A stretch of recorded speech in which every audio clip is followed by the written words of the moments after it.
નમસ્કાર મિત્રો, હું મુકેશ વિશ્વકર્મા પંચાલ આપની વચ્ચે અલગ અલગ મુદ્દાઓ સાથે ફરીથી આજે આપણી ચેનલ આપણે કંઈક નવું કરીએમાં આવ્યો છું. અને આપણી સમાચાર શરૂ થતાં પહેલાં એક લાઈન કે ગદ્દારીથી હંમેશા બચવું જોઈએ. ગદ્દારી 20 વર્ષથી લઈ અને 80 વર્ષ સુધીના કોઈ પણ લોકો કરી શકે છે, માટે તેનાથી ચેતવું જરૂરી છે. સમાચારની શરૂઆત કરીએ. સૌથી પહેલાં સમાચાર એવા છે, મનરેગામાં ગુજરાતને 5 વર્ષમાં કેવળ 8,126 કરોડની સહાય અપાય.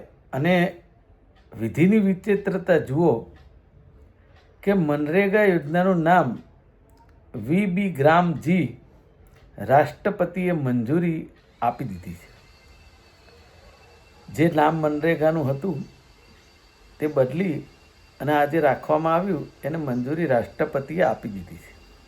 આપણા દેશમાં રાષ્ટ્રપતિ મોહર મારે અને સુપ્રીમ કોર્ટના જસ્ટિસ નામદાર મોહર મારે પછી આપણે કશું કહી શકતા નથી. પણ વાત અહીંયા એ છે કે રાષ્ટ્રપતિશ્રીએ મહામહિમ રાષ્ટ્રપતિજીએ મોહર મારી દીધી છે, પણ આ એક એવી વસ્તુ છે કે જે આપણી લાગણી સાથે જોડાયેલી છે. આજે આ દેશને આઝાદી અપાવનાર મહાત્મા ગાંધીજી સાથે અનેક લોકો, સરદાર વલ્લભભાઈ પટેલ, વીર ભગતસિંહ, એવા અનેક લોકો, સુભાષચંદ્ર બોઝ. પરંતુ ગાંધીજીની પ્રતિમા જે છે એ વિદેશમાં પણ લોકો મૂકતા હોય છે. એક પ્રતીક છે, રાષ્ટ્રપિતા આપણે કહીએ છીએ. એમનું નામ જે મનરેગામાં સામેલ હતું એને હટાવી અને જ્યારે આ નામ પાસ કરી દેવામાં આવ્યું તો મને લાગે છે કે કોઈની લાગણીને ઠેસ નહીં પહોંચી હોય. ગુજરાતના લોકોને વિચારવાની જરૂર છે. શેના માટે આપણે એવા લોકોને ઇગ્નોર કરીએ છીએ? આ એક સૌથી મોટો સવાલ છે. એટલે આ વિચારવું જરૂરી છે. મુદ્દા નંબર 2, અમદાવાદ રાજકોટ હાઈવે કોન્ટ્રાક્ટરની ચાલાકી એવી છે અને લોકોને હાલાકી એવી છે અને તંત્રની ખાયકી. વારંવાર ડાયવર્ઝન, તૂટેલા ડિવાઈડરો, ખાડા ટેકરા અને કાંકરાવાળા રસ્તા, ટોલ ટેક્સ ઉઘરાવવા માટે તંબુઓ મૂકી દીધા છે. 20 વર્ષથી આ હાઈવેનું કામ ચાલે છે. મને એમ થાય છે આપણા પૂર્વ મુખ્યમંત્રી કેશુબાપા હતા, એમનું એક સપનું હતું, પણ આજે મને લાગે છે 20 વર્ષથી વધારે સમય થયો, હજી સુધી અમદાવાદ રાજકોટનો હાઈવે સંપૂર્ણ રીતે તમે જઈ શકો એવું ક્યાંય છે નહીં. એટલે આના ઉપર ખરેખર વિચારવાની એટલે જરૂર છે કે અમદાવાદથી રાજકોટની વચ્ચે સનાથર સર્કલ આવે, સૌથી પહેલું બાવળા આવે, મીઠાપુર આવે, ચોટીલા આવે, બગોદરા આવે અને છેલ્લે કુવાડવા આવે. ત્યાં સુધી તમે દરેક સ્પોટ ઉપર તમને 10, 15, 20 મિનિટ, અડધો કલાક થઈ જાય પાસ થતાં, તો અમદાવાદ રાજકોટ જે તમે 2-3 કલાકમાં પહોંચી શકો એની જગ્યાએ 5 કલાક થઈ જાય.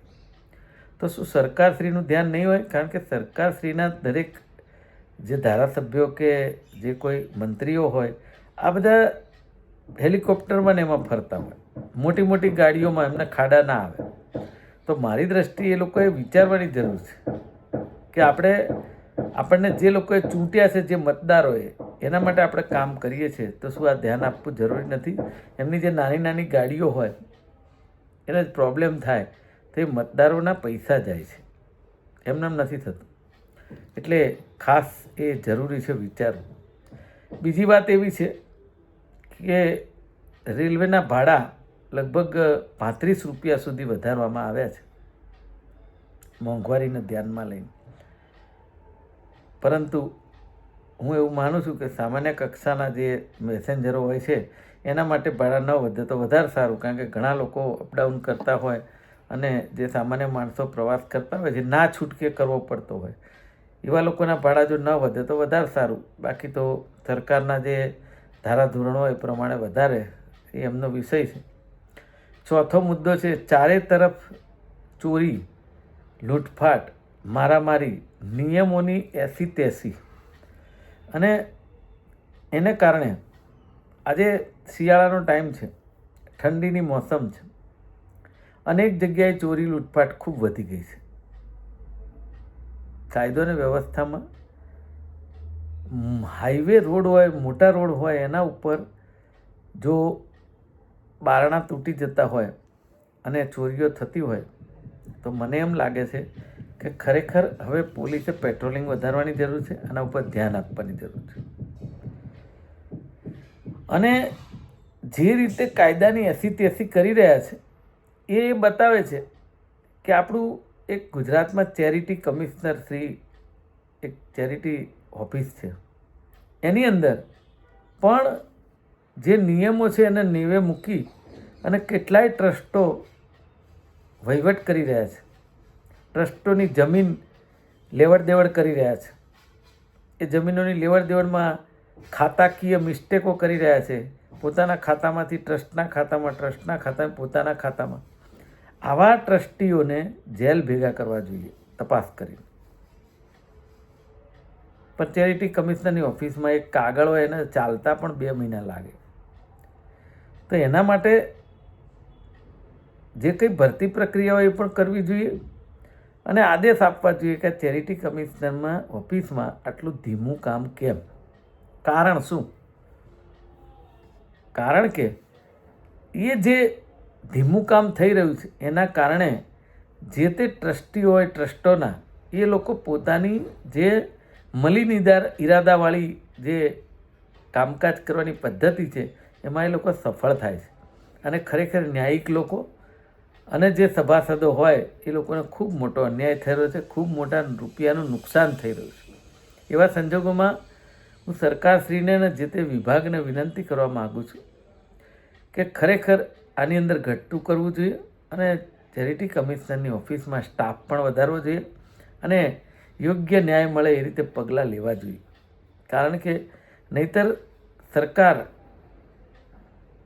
ઉપર જે વિશ્વાસ છે અને એમાંય ખાસ કરીને ટ્રસ્ટ એટલે સમાજનો એ ટ્રસ્ટ ઉપર કરેલો વિશ્વાસ એટલે એ ટ્રસ્ટી કહેવાય. જો એ જ ઘપલા કરતા હોય તો મને એવું લાગે છે કે એવા ટ્રસ્ટીઓને શોધી કાઢી તપાસ કરી અને એ લોકોને એવી સજા કરવી જોઈએ કે જીવનમાં બીજા કોઈ ટ્રસ્ટીઓ આવું કરવાની ભૂલ ન કરે. આ પરિસ્થિતિ છે ગુજરાતની, એની વાત કરવા માટે આપણે આપણી ચેનલમાં ઉપસ્થિત થયા હતા. આપનો ખૂબ ખૂબ આભાર. આજે આટલું જ.